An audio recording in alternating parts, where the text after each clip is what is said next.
주만 바라볼지라 찬양드리겠습니다.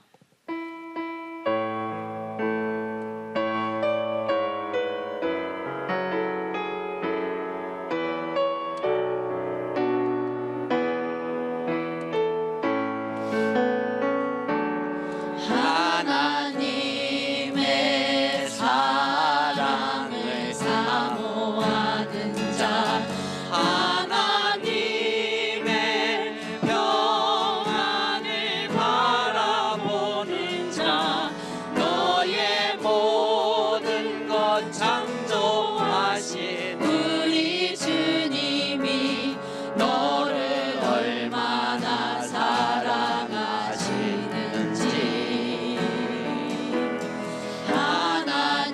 하나님께 찬양과 경배하는 자, 하나님의 선하심을 닮아가는 자, 너의 모든 것 창조하신 우리 주님이 너를 자녀 삼으셨네. 하나님 사랑의 눈으로 너를 어느 때나 바라보시고 하나님인 자 한 키로서 언제나 너에게 기울이시니 어두움에 밝은 빛을 비춰주시고 너의 작은 신음에도 응답하시니 너는 어느 곳에 있든지 주를 향하고 주만 바라볼지라. 하나님께 찬양과 경배하는 자, 하나님의 선하심을 닮아가는 자, 너의 모든 것 창조하신 우리 주님이 너를 자녀 삼으셨네. 하나님 사랑의 눈으로 너를 어느 때나 바라보시고 하나님인 자 한 키로서 언제나 너에게 기울이시니 어두움에 밝은 빛을 비춰주시고 너의 작은 신음에도 응답하시니 너는 어느 곳에 있든지 주를 향하고 주만 바라볼지라. 주만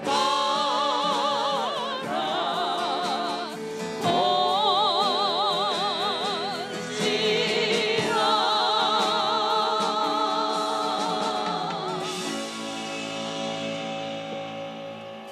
하나님의 말씀은 창세기 6장 8절입니다. 제가 봉독해 올리겠습니다.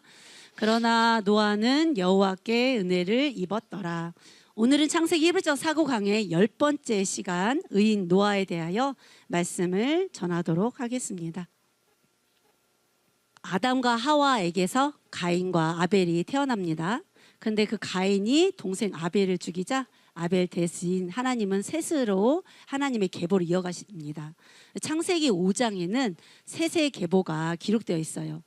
셋의 계보 사람들은 조상들로부터 하나님과 동행을 하고 하나님을 가르치고 섬기는 일을 열심히 한 사람들입니다. 그런데 그 사람들이 타락을 했어요. 그 타락한 이유가 창세기 6장 1절부터 2절 말씀에 나와 있습니다. 창세기 6장 1절 말씀 보면 사람이라고 표현이 되어 있는데 이 사람이 바로 가인의 후손들입니다. 가인의 후손들이 땅 위에 번성을 하기 시작을 하는 거죠. 한마디로 자기 중심적인 생각을 가진 사람들이 많아지게 됩니다. 이렇게 자기 중심적인 생각을 하는 사람들이 많아지니까 이제 죄가 넘쳐나게 됩니다. 그런데 하나님은 이 가인의 후손 사람들은 이제 그냥 내버려 두십니다. 죄가 가득할 때까지요. 그런데 이 세세계보 사람들은 하나님이 내버려 두시질 않고 간섭하시면서 의인의 계보를 이어가게 하십니다. 그런데 문제는 이 세세계보, 즉 하나님의 아들들인 세세계보 사람들이 사람의 딸들인 가인의 후손 사람들의 사는 모습이 좋아 보이는 거예요. 가인의 후손들이 문화적으로, 경제적으로, 그리고 군사력을 키워나가면서 발전시키는 모습이 너무 잘 살아 보이는 거죠. 그래서 이 세세계보 사람들이 가인의 후손 사람들과 결혼을 합니다. 가인의 후손 사람들과 이 세세계보 사람들은 결이 다른 사람이에요.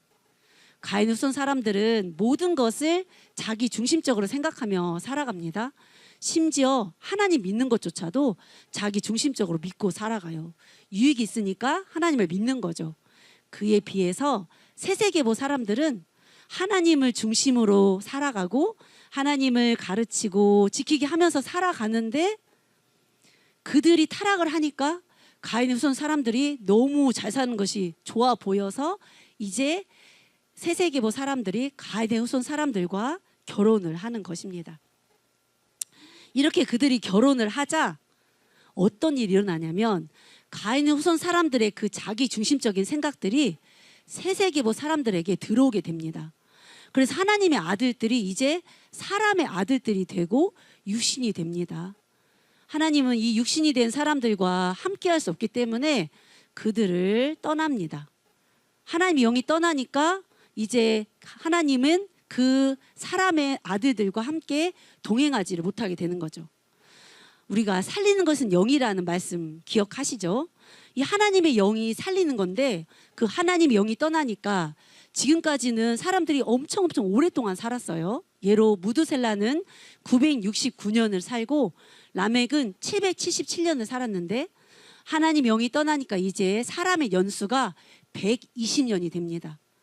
이 하나님의 영이 떠났는데 이 하나님의 영이 돌아오는 사건이 있어요. 언제냐면 오순절 성령 강림 사건입니다. 왜냐하면 예수님께서 우리들의 죄값을 치러주셨기 때문에 이게 가능한 것이었어요. 세세계보조차도 하나님의 영이 떠나자 이제 온 세상은 폭력이 난무한 세상이 됩니다. 서로가 서로를 죽고 죽이는 거죠. 우리 두발 가인 기억하세요?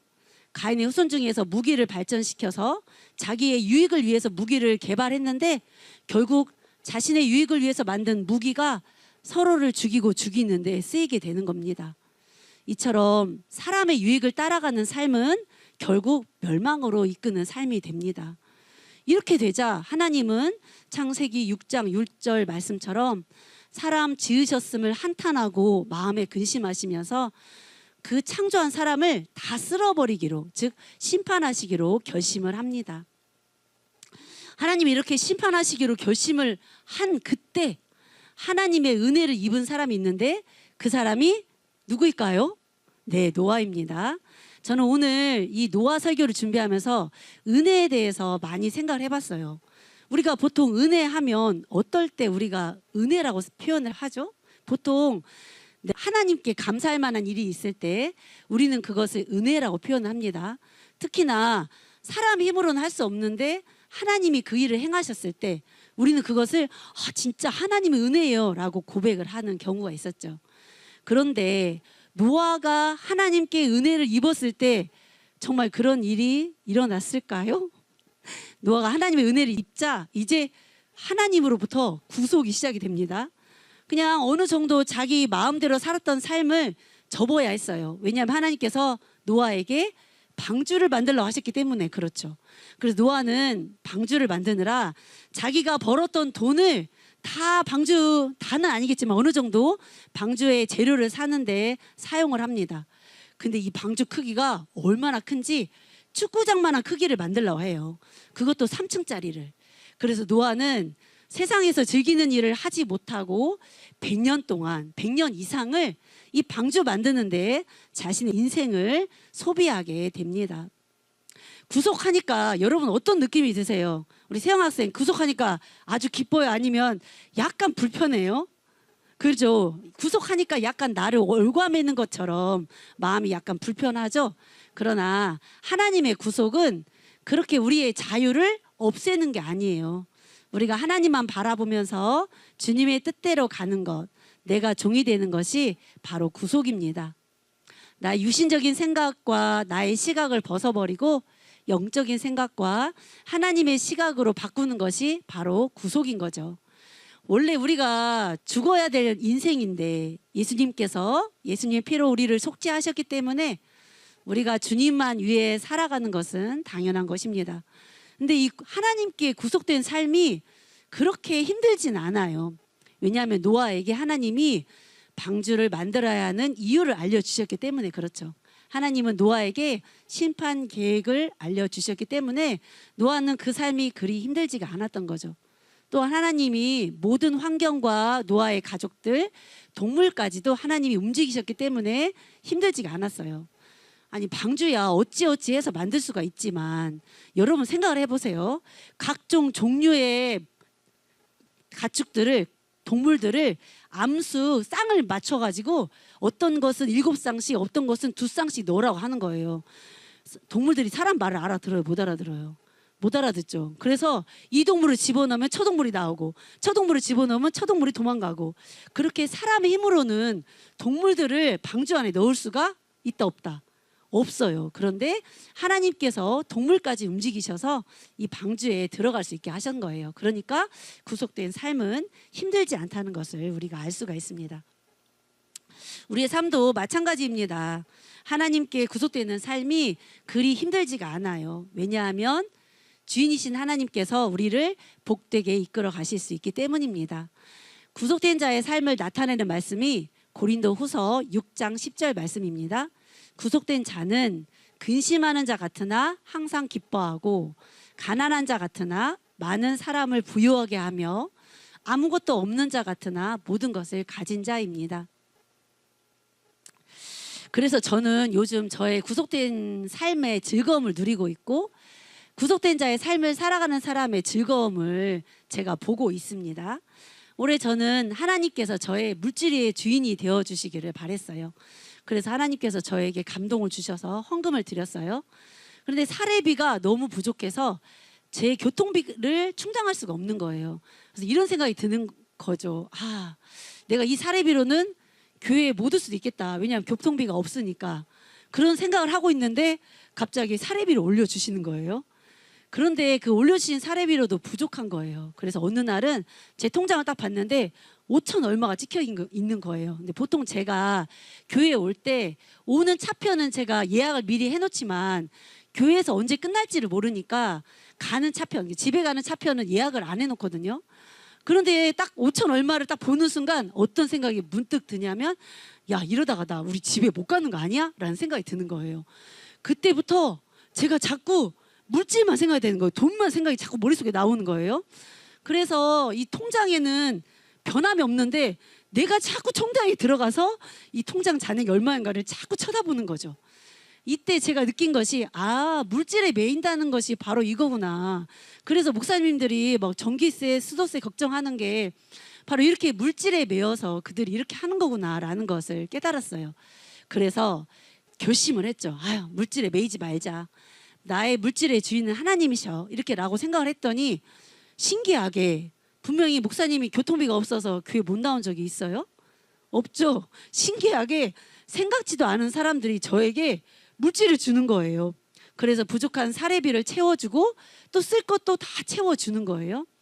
그래서 제가 이 설교를 사실 수요일 날 했어요. 근데 그때도 사례비가 부족해서 제가 공고한 상태였었어요. 그런데 그 설교를 끝내고 집에 돌아가는데 갑자기 한 청년이 저한테 돈을 입금을 해주는 거예요. 얼마를 입금했을까요? 100만 원 입금을 해주는 거예요. 근데 저는 이것에 저뿐만이 아니라 김바회 목사님도 저희 교회가 차를 사기 위해서 목사님에게 사례비를 3달 동안 못 드린 적이 있었거든요. 근데 신기하게 딱 3달만 그 사례비만큼의 돈을 어떤 분이 다 제각각인 분들이 3달만큼은 딱 그 사례비만큼의 돈을 보내주시는 거죠. 그리고 우리 최다영 집사님은 하나님께서 이 시간의 주인이 되어주셨어요. 그래서 월요일, 목요일마다 예배를 드리는데 그 자기가 아시는 분하고 함께 출애굽 여정 시리즈로 예배를 드려요. 그리고 수, 금, 토, 주일은 여러분도 아시다시피 왕복 4시간 교회를 와요.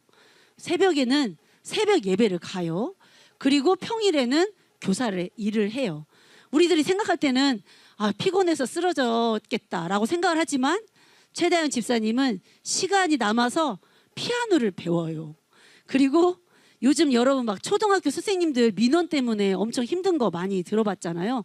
근데 우리 최다영 집사님은 민원이 없어요. 3년 동안. 그리고 애들이 너무나 선생님 말을 잘 들어요. 그리고 학교에서 잡무가 없어서 학교에서 교사 동아리를 2개나 들었어요. 이렇게 하나님께 구속된 삶을 사는 자는 축복을 받은 삶이고 그리고 형통한 삶이고 그리고 즐거운 삶입니다. 그래서 성경에는 쓰여있지 않지만 아마 노아도 100년 이상 동안 방주를 만들면서 그는 즐거웠을 것입니다. 이 구속된 자는 자기 개인은 정말 즐겁죠. 그런데 바깥 사람들은 그 사람을 이해할 수가 있을까요? 없을까요? 이해할 수가 없어서 비난을 할 수밖에 없는 거죠. 그래서 하나님이 무드셀라, 심판이란 이름을 주시면서 969년 동안 얘들아 심판이 있다는 것을 바깥 사람들에게 알렸음에도 불구하고 또 노아의 가족이 방주를 지으면서 심판이 있다는 것을 알렸음에도 불구하고 바깥 사람들은 전혀 동요하지를 않았습니다. 우리의 삶도 마찬가지예요.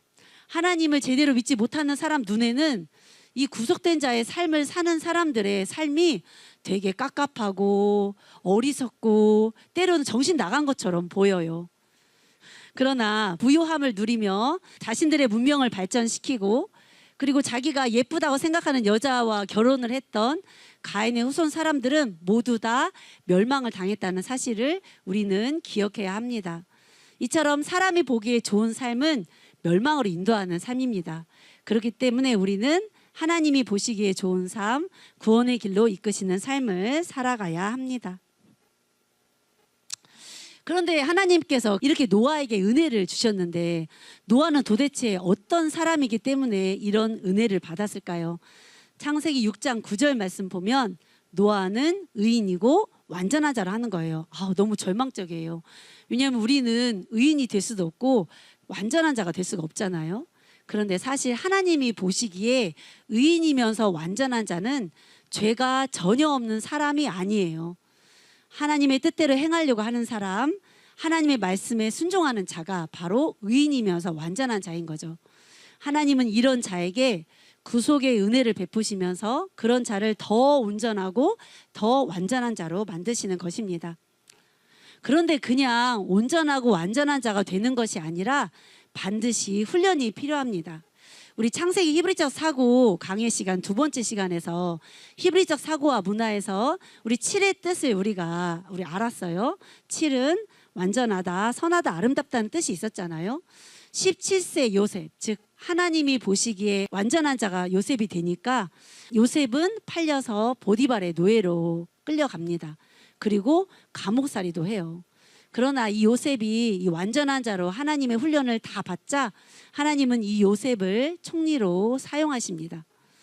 야곱도 77세 하나님이 보시기에 완전하고 완전한 자가 되었을 때 이 야곱은 형 에서의 눈을 피해서 도망자 신세가 됩니다. 다윗도 그가 완전한 자여서 왕으로 기름 부음을 받으니 사울에게 도망하는 심세가 됩니다. 노아도 마찬가지였습니다. 하나님이 보시기에 의인이고 완전한 자가 되니까 이제 방주 짓는 훈련이 시작이 되는 거예요. 한 1, 2년 정도는 사람들의 비웃음을 찾아가면서 방주를 지을 수가 있잖아요. 근데 100년 이상을 사람들의 비웃음을 찾아가면서 방주를 짓는 것은 노아에게도 쉽지 않았을 거예요. 그런데 그 노아는 훈련을 끝까지 견디며 순종을 합니다.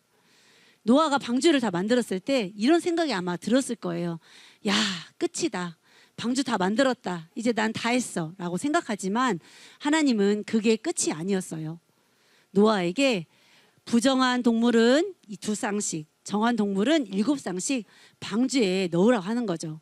그렇게 방주에 동물을 다 넣고 이제 비가 오기만을 기다리고 있는데 7일 동안 아무 일도 일어나지 않는 거예요. 아마 노아가 이때가 가장 미칠 지경이었을 거예요. 100년 이상을 방주를 만들고 비가 온다고 했으니까 비가 오기만을 기다리고 있는데 아무 일도 일어나지 않는 거죠. 노아가 아마 이때 아휴, 내가 들은 것은 다 가짜였나 봐. 100년 세월이 지났지만 지금이라도 나오자라고 나왔다면 노아와 노아의 가족들은 아마 다 홍수 심판으로 죽임을 당했을 거예요. 하나님은 사람을 끝까지 시험하십니다. 왜냐하면 우리 사람을 믿지 않기 때문입니다. 그래서 하나님이 아브라함에게 이삭을 번제로 바치라 하셨을 때 아브라함이 칼을 올리기 전까지 하나님은 역사하시지를 않으셨어요. 또 이걸 통해서 우리는 하나님은 정말 미리미리 준비하시는 분이시구나 라는 것을 깨달을 수가 있어요. 하나님은 홍수 심판 날을 아셨음에도 불구하고 홍수 심판 7일 전에 이 방주에 노아의 가족들과 이 동물들을 다 들여놓으신 걸 보면 말입니다. 그런데 하나님이 7일 동안 아무 일도 일어나게 하시지 않은 더 큰 이유가 있습니다. 하나님은 7일 동안 노아 가족 위의 사람에게 지금 기회를 주시는 거예요. 이제 곧 심판이 올 텐데 마지막으로 얘들아 들어가라고. 그런데 아무도 하나님의 마음을 모르고 그 방주 안에 들어간 사람은 아무도 없었습니다. 반대로 노아는 이 7일을 견뎌냅니다. 가축들과 냄새나는 가축들과 소리나는 가축들 사이에서 이 7일을 견뎌낸 거죠. 7일이 지나자 하나님은 방주의 문을 닫습니다. 그리고 40일 밤낮으로 비를 내리시는데 하늘에서 비도 내리시지만 땅에 생물이 터지게 하셔서 진짜 홍수 심판을 이제 이루십니다. 그래서 150일간 땅에 물이 가득하게 되고 높은 산 위로 15규빗 약 7m가 다 잠기게 되니까 모든 생물은 다 죽게 됩니다. 방주는 히브리어로 테바, 상자라고 불립니다. 모세가 갈대 상자를 탔을 때 그 모세의 갈대 상자도 테바라고 합니다. 근데 이 방주는 배와 다른 점이 있어요. 첫 번째는 방주는 동력이 없어요. 즉 속도 조절 장치가 없는 거죠. 내가 하나님께 구속받은 삶은 내가 내 마음대로 내 삶의 어떤 일이나 환경을 이끄는 것 같지만 사실은 내 마음대로 내 환경과 내 일을 빠르게 할 수도 느리게 할 수도 없는 것입니다. 내 시간이 있고 하나님의 시간이 있지만 하나님의 시간과 내 시간은 서로 달라요. 그런데 믿음이란 이렇게 하나님의 시간을 기다리는 것입니다. 또한 방주는 방향키가 없어요. 내가 내 삶을 내 마음대로 이끌어가고 있는 것 같아 보이지만 사실은 하나님께서 우리의 삶의 방향을 한 걸음 한 걸음 이끌어가고 계시는 겁니다. 마치 이스라엘 백성들이 출애굽해서 하나님께서 불기둥과 구름기둥으로 하나님의 방향으로 그들을 이끄신 것처럼 말입니다. 방주는 작은 창문 하나만 있어서 밖을 볼 수가 없어요. 그래서 우리도 우리의 미래의 삶을 내가 예측할 수가 없는 거죠. 하나님은 우리의 발에 등을 두셨어요. 시편 119편 105절 말씀처럼 말입니다. 그래서 내 삶에 바로 한 걸음만 하나님은 허락하셨어요. 그렇기 때문에 우리는 내일 일을 염려할 필요가 없는 거죠. 그저 오늘 최선을 다하며 살면 되는 것입니다. 정말 그 노아는 방주 안에서 답답하고 캄캄한 삶을 살고 있었지만 사실은 이 삶이 생명과 평안을 얻게 하는 삶입니다. 노아가 방주에서 생명과 평안을 얻으면서 살았던 것처럼 하나님께 구속받는 우리의 삶이 사실 우리가 그 구속 안에 있을 때 우리는 생명과 평안을 누릴 수가 있는 것입니다. 만약 노아가 이 방주 안이 갑갑하다 하면서 방주에 나왔다면 어떤 일이 일어났을까요? 노아는 죽게 되겠죠. 예, 죽게 되겠죠. 마찬가지로 하나님이 우리를 구속하시는 삶, 하나님이 우리의 주인 되는 삶이 너무 답답하고 깝깝하다 하면서 우리가 내 마음대로 할게요 라고 하면서 육신적인 사고로 산다면 로마서 8장 6절 말씀처럼 육신의 생각은 사망이란 말씀처럼 우리의 영이 죽게 되는 것입니다. 그렇게 방주 안에서 오랜 기다림 속에서 노아는 방주가 어디로 향해 가는지, 이 삶은 언제 끝나는지, 도대체 바깥에서는 어떤 일이 일어나는지 알지 못할 그때 하나님은 노아를 기억하십니다. 기억하다는 것은 히브리어로 자카르, 기억하다, 새기다라는 뜻을 가지고 있어요. 이건 어떤 상태냐면 다 잊어먹고 있다가 깜빡하고 잊어먹고 있다가 갑자기 생각나는 그런 상태가 아니라 항상 마음속 깊이 새기고 있는 상태를 의미합니다. 하나님은 이 노아를 홍수 심판 전에도 홍수 심판 중에도 기억하고 계셨습니다. 노아가 하나님만 믿고 이 방주 안에서 참고 버티고 있는 노아를 하나님은 기억하셨다는 거예요. 그리고 홍수를 내리시면서 노아의 가족을 방주에 두신 하나님은 다음 단계도 미리 계획하고 계셨습니다. 우리들의 인생도 마찬가지예요. 그냥 우리들의 인생이 우연인 것처럼 느껴지지만 사실은 하나님을 여기까지 우리를 인도하신 것입니다. 하나님 우리를 창세 전부터 선택하시고 우리에게 섭리하시고 우리를 계획하신 것이에요. 그리고 하나님은 우리를 환경대로 이끌어 가시는 분이 아니라 계획대로 이끌어 가시는 분이십니다. 하나님이 노아와 동물을 기억하시고 물을 감해 주시니 노아도 물이 감한 것을 느끼고 까마귀와 비둘기를 내보냅니다. 이처럼 신앙은 현실적인 것입니다. 하나님을 믿고 참고 견뎌야 하지만 그렇다고 아무것도 안 하는 게 아니에요. 노아처럼 내가 할 수 있는 것을 하는 것이 바로 신앙입니다. 여러분이 하나님과 동행하고 싶다면 하나님의 말씀을 배우고 하나님이 기뻐하시는 예배를 드리는 것, 이것을 우리들이 해야 하는 것이죠. 그렇게 비둘기를 내보냈더니 비둘기가 돌아오지를 않는 거예요. 그러자 노아는 너무너무 궁금한 거죠. 도대체 바깥 상황이 어떻게 되는지. 그래서 방주의 뚜껑을 제치고 한번 봅니다. 그랬더니 지면에서 물이 거쳐 있는 거예요. 이때 노아가 그걸 딱 본 순간 이때다 하면서 나가지를 않았어요. 노아는 하나님의 때를 기다립니다. 이처럼 믿음은 하나님의 명령이 떨어질 때까지 기다리는 것입니다.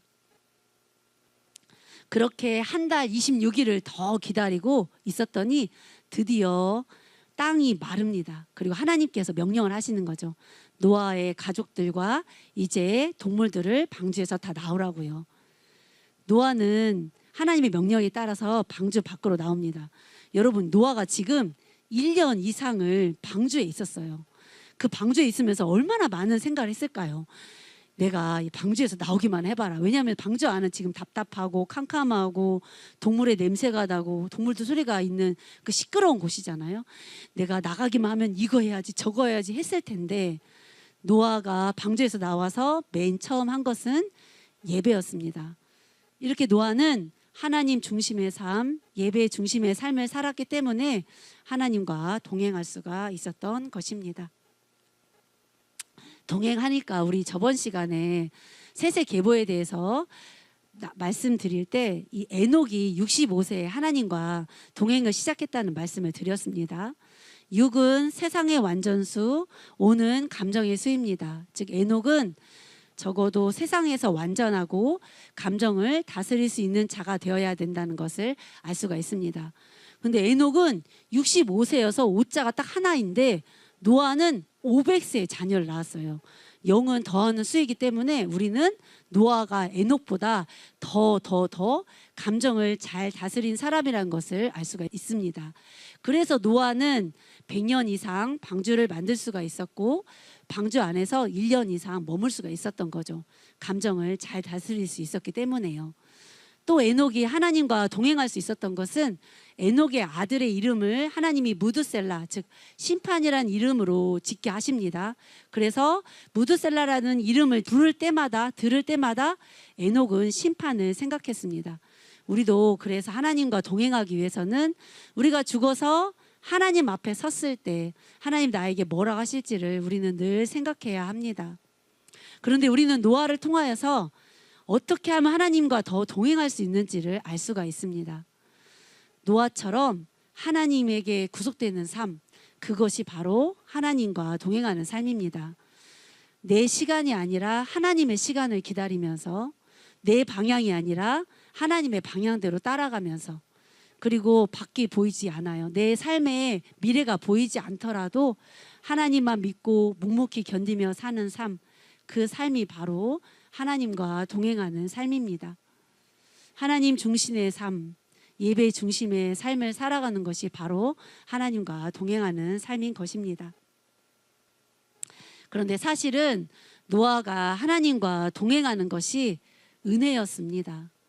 홍수 후에 노아의 가족만 살아남았고 노아는 아마 정신 차리고 더 하나님을 섬겼을 것입니다. 그런데 이제 노아도 풍족해져서 포도주로 만들 만큼 정말 수확이 많으니까 그 포도주를 마시고 자녀들 앞에 벌거벗은 모습을 보입니다. 홍수 심판으로 인해서 죄의 현상은 사라졌지만 우리에게 뿌리박고 있는 죄의 근성은 없어지지 않은 것을 봅니다. 그래서 보니까 하나님이 우리를 의인으로 여겨주셔서 우리가 의인이지, 나도 너도 우리는 의인이 될 수가 없다는 것을 봅니다. 우리는 의인 될 자격도 없고 우리는 의인일 수도 없어요. 하나님께서 예수 그리스도의 보혈로 우리를 의인이라 칭해 줬기 때문에 우리가 의인이 되는 것입니다. 그렇기에 우리를 더 완전한 의인으로 만들기 위해서 하나님께서 우리를 구속하시고 우리를 이끄시는 삶이 바로 은혜인 것입니다. 말씀을 마치도록 하겠습니다. 가인의 후손은 자신의 자기중심적인 생각을 가지고 떵떵거리며 잘 살고 문화를 발전시키고 정말 예쁜 여자와 결혼하면서 사람이 즐길 것들을 다 즐기며 살았습니다. 그런데 그들의 끝은 심판이었습니다. 하나님께 구속함의 은혜를 입은 사람은 사람들이 보기에는 답답하고 깝깝하고 정신 나간 것 같아 보이지만 그들의 삶의 끝이 바로 형통함입니다. 그런데 하나님은 우리에게 그냥 바로 형통함을 주시는 것이 아니라 우리가 하나님이 주시는 시험, 연단, 훈련을 다 거쳐야 되는 것입니다. 하나님이 인정하실 때까지요. 하나님은 모든 삶을 주관하시면서 우리들을 훈련시키고 시험하시느라 때로는 나의 감정을 상하게도 하는 일도 생기게 하시고 나를 절망하고 나를 낭망시키는 그런 일도 하나님이 만들어 주셔요. 그럴 때 우리는 감정을 다스리고 지금 이 상황을 통해서 나를 달아보시는 하나님을 의식을 해야 합니다. 그리고 그 시험을 잘 견뎌내고 하나님만 믿고 나아가야겠습니다. 저는 여기 계신 분들이 하나님이 보시기에 먼저는 온전한 삶, 즉 하나님의 뜻대로 사는 삶을 먼저는 살아가시고 하나님의 구속의 은혜를 입어서 하나님께서 주시는 형통함을 삶 속에서 누리는 여러분들이 되시기를 소망합니다. 주 안에서 주님과 동행하면 모든 삶이 영육간에 형통합니다.